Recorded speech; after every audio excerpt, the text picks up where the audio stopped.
नमस्कार साथियों, मैं पंकज कुमार वर्मा की तरफ से आप सभी का अभिनंदन आभार। आज हम लेकर के आए हैं आप लोगों के लिए इकाई मापन एवं क्षेत्रमिति का भाग 2। चूँकि चल रहा है परिभाषा और परिचय। भाग 1 में हमने आप लोगों को निम्नलिखित प्रकार की परिभाषाओं के बारे में चर्चा किया है, बताया है। तो आइए देखते हैं भाग 2। पहला दिया हुआ है आपका लंबाई का मापन। हमने बताया था आप लोगों को कि इस वाले वीडियो में हमको बताना है आप लोगों को लंबाई का मापन, भार का मापन, समय का मापन और भी निम्नलिखित परिभाषाएं, क्षेत्रफल, आयतन, ये सारे कुछ बताना है आप लोगों को। तो पहला इसमें दिया हुआ है आपका कि लंबाई का मापन। लंबाई का मापन हम निम्नलिखित 2 तरीकों से करते हैं। लंबाई में मापन हम निम्नलिखित 2 तरीकों से करते हैं। और वो 2 तरीके कौन कौन से होते हैं? पहला आपका आंखों से देखकर और दूसरा किसी मापक से मापकर। पहला जो है हम आंखों से देख करके उसको बताते हैं। लंबाई को आंखों से देख करके एक अनुमान लगा कर अनुमानता बताते हैं। और एक जो होता है उसको हम क्या करते हैं, किसी मापक से माप कर, कोई मापक वाला चीज होता है उससे माप करके और तब हम एक्यूरेट वैल्यू उसका बताते हैं। नोट में दिया हुआ है, इसके लिए हम एक मापक यंत्र का प्रयोग करते हैं। तो अगर हमको ऐसे देखना है, आंखों से देख करके अगर मापना है तब तो कोई बात नहीं, लेकिन अगर हमको किसी मापक से मापना है तो उसके लिए हमको क्या करना होगा, एक एक्यूरेट एक यंत्र की आवश्यकता पड़ेगी। किसकी आवश्यकता पड़ेगी? यंत्र की आवश्यकता पड़ेगी। इसके लिए हम एक मापक यंत्र का प्रयोग करते हैं, जैसे पटरी, फीता एवं कपड़े नापने की मीटरी, छड़ आदि। जैसे पटरी हम ले लेते हैं, स्केल या फीता ले लेते हैं, या जो कपड़े नापने वाली जो मीटरी होती है, जो एक छड़ होती है, कपड़ा जिससे नाप करके दिया जाता है, उसको भी हम ले सकते हैं। अगला हेडिंग आपका है मीटर।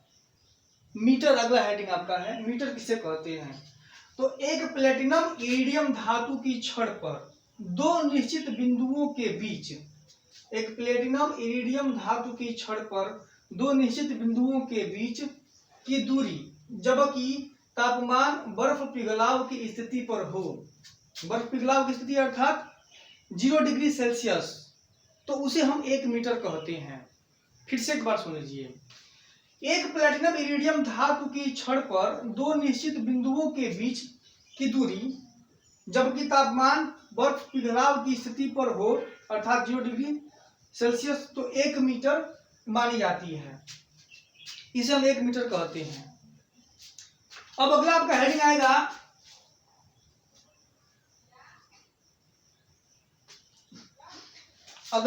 आएगा मीट्रिक प्रणाली में लंबाई की माप। मीट्रिक प्रणाली में लंबाई की माप अगला आपका हेडिंग है। लंबाई की माप हम कैसे करते हैं इन प्रणालियों में? तो देखिए, दिया पहले कि 10 मिलीमीटर। 10 मिलीमीटर को हम mm को लिख सकते हैं, mm। तो 10 मिलीमीटर इक्वल टू होता है आपका 1 सेंटीमीटर। 10 मिलीमीटर नहीं, 1 सेंटीमीटर 10 मिलीमीटर या 10 मिलीमीटर इक्वल टू 1 सेंटीमीटर हम लिख सकते हैं। दूसरा दिया हुआ है 10 सेंटीमीटर बराबर 1 डेसीमीटर या 1 डेसीमीटर बराबर 10 सेंटीमीटर, 10 डेसीमीटर बराबर 1 मीटर, 1 मीटर बराबर 1 decametre, 10 decametre equal to 1 hectometre और 10 हेक्टोमीटर इक्वल टू 1 किलोमीटर और 1000 मीटर इक्वल टू 1 किलोमीटर। ये तो आप जानते ही हैं कि 1000 मीटर होता है तो उसको 1 किलोमीटर हम कह सकते हैं। तो ये रहे आपके मीट्रिक प्रणाली में लंबाई की माप। दूसरा दिया हुआ है आपका इसमें अंग्रेजी तथा मीट्रिक पद्धति के बीच संबंध। अंग्रेजी और मीट्रिक पद्धति के बीच संबंध क्या है? तो देखिए, अंग्रेजी तथा मीट्रिक पद्धति के बीच संबंध 1 इंच बराबर 2.54 यानी 54, 1 इंच बराबर 2.54 सेंटीमीटर, 1 फुट बराबर 0.3048 मीटर, 1 मीटर बराबर 3.2802 फुट, 1 किलोमीटर इक्वल टू 0.6214 मील लगभग होता है और 1 डेसीमीटर इक्वल टू 4 इंच लगभग होता है।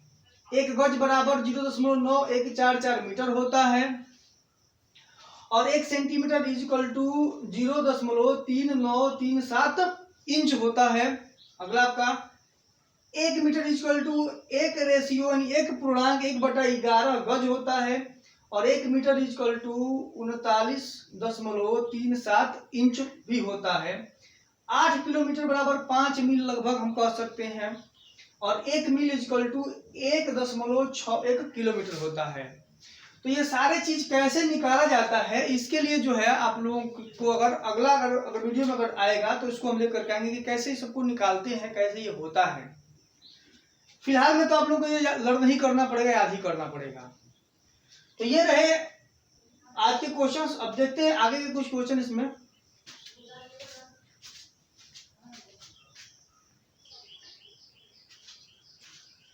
अगला दिया हुआ है आपका भार का मापन। भार का मापन क्या होता है, आइए देखते हैं। भार को हम कुछ मापक यंत्रों से शुद्धतम रूप में मापते हैं। भार के लिए प्रत्येक जितने भी मापन की वस्तुएं हैं उनके लिए अलग अलग प्रकार के मापन की आवश्यकता होती है। तो भार भी उसी में का है। तो भार को हम कुछ मापक यंत्रों से शुद्धतम रूप से मापते हैं, जैसे कि कमानीदार तुला द्वारा, बाटों से तथा यांत्रिक तुला से।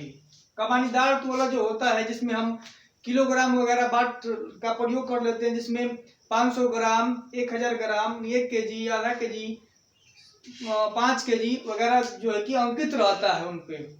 और जो यांत्रिक तुला होता है जैसे कि वो जो मशीनें होती हैं उनके द्वारा भी हम नाप तोल करते हैं भार का। ग्राम किसे कहते हैं? किलोग्राम के 1000वें भाग को ग्राम कहते हैं। 1 किलोग्राम का 1000वां भाग जो होता है उसी को हम कहते हैं ग्राम। अब दिया हुआ है आपका मीट्रिक प्रणाली में मात्रा की माप। मीट्रिक प्रणाली में मात्रा की माप कैसे करते हैं? तो देखिए 10 मिलीग्राम बराबर 1 सेंटीग्राम, 10 डेसीग्राम बराबर 1 ग्राम, 10 डेकाग्राम बराबर 1 हेक्टोग्राम, 100 किलोग्राम बराबर 1 क्विंटल होता है और 1000 ग्राम बराबर 1 किलोग्राम, ये तो आप जानते ही। 10 सेंटीग्राम बराबर 1 डेसीग्राम, 10 ग्राम बराबर 1 डेकाग्राम, 10 हेक्टोग्राम बराबर 1 किलोग्राम और 10 क्विंटल बराबर 1 मीट्रिक टन होता है। 1 ग्राम बराबर 5 कैरेट होता है, ये भी याद रखिएगा। अगला आपका दिया हुआ है मीट्रिक प्रणाली में तरल पदार्थ की माप। अगर तरल पदार्थ हो तो उसकी माप हम मीट्रिक प्रणाली में कैसे करते हैं? तरल पदार्थ यानी कि जिसको हम जो जैसे तेल हो गया या द्रव्य कोई भी चीज, तो 10 मिलीलीटर बराबर हो जाएगा 1 सेंटीलीटर, 10 डेसीलीटर बराबर 1 लीटर हो जाएगा, 10 डेकालीटर बराबर 1 हेक्टोलीटर हो जाएगा और 1000 मिलीलीटर बराबर 1 लीटर हो जाएगा। 10 सेंटीलीटर बराबर 1 डेसीलीटर और 10 लीटर बराबर 1 डेकालीटर, 10 हेक्टोलीटर बराबर 1 किलोलीटर।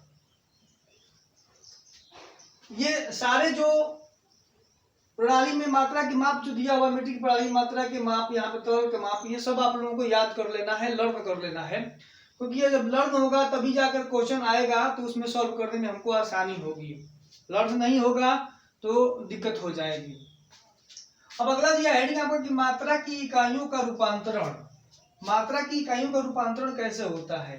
तो 1 ग्राम को अगर हम ग्रेन में रूपांतरित करेंगे तो 1 ग्राम बराबर 15.432 ग्रेन होगा और 1 किलोग्राम बराबर 2.0204 पाउंड होगा। 1 टन बराबर 2240 पाउंड होगा। तो ये सारे जितने भी सभी मीट्रिक प्रणाली में मात्रा की माप दी हुई है, मात्रा की इकाइयों का रूपांतरण दिया हुआ है, जो भी हमने भार का इसमें बताया है और इसके पहले अभी हमने बताया है लंबाई का मापन। तो ये सारे चीजों को आप लर्न कर लेंगे विधिवत तरीके से, तभी ये कारगर साबित हो पाएंगे। तो अगर आपको हमारा ये वीडियो पसंद आए तो इसको लाइक करें, सब्सक्राइब करें, शेयर करें, इससे संबंधित कमेंट भी करें। देखते रहिए और सीखते रहिए। मिलते हैं नेक्स्ट वीडियो में, तब तक के लिए धन्यवाद।